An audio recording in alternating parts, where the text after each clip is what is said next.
I'm Paul Pierce, and I'm the Executive Director of Beulah Gardens Homes Society. And my work here is to oversee all of the work on our campus, where there's 310 residents and 50 to 60 staff. Beulah Garden Homes started with the vision of a few people after the Second World War to provide affordable housing for veterans.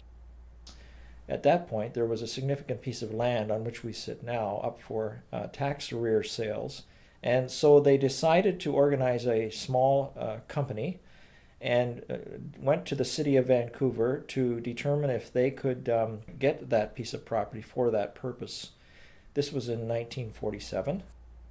The city agreed with a couple of conditions. One was that they had to raise at least $500. At that point, the property was up for tax sale for $1,200, this whole big block of land here, which was mainly bush back then. And they had to be establishing some homes on the property within 2 years. The group had no money, but they convinced the then Lions Club of Vancouver to take the proceeds from a citywide Mother's Day carnation sale and donate it to them so that they could buy the land for that purpose. And that's how the land was initially arranged to be purchased back in 1947. They began to do their work and did get some buildings established on the property, a few of which are still over on north of 4th on the property today, the duplexes, but ran into financial difficulties and other sort of stresses within the society in terms of the personnel. At that point, it wasn't a society, it was still a company. There was, at that time in the city, a fairly prominent business person, Charles Bentall. And Charles Bentall was aware of this property, and he was also on the board of the Lions Club, and he was also on the board of the BC Convention of Baptist Churches.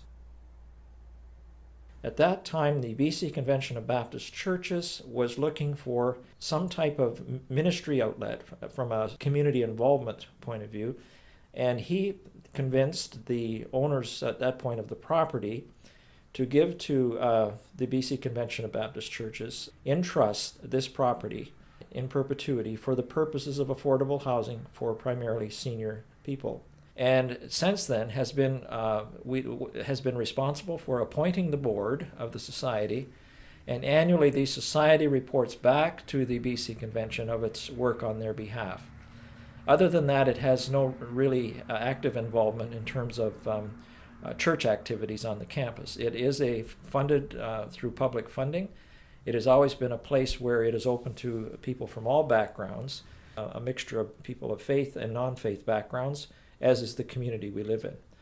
So that's sort of the early stages of coming together to where we are today.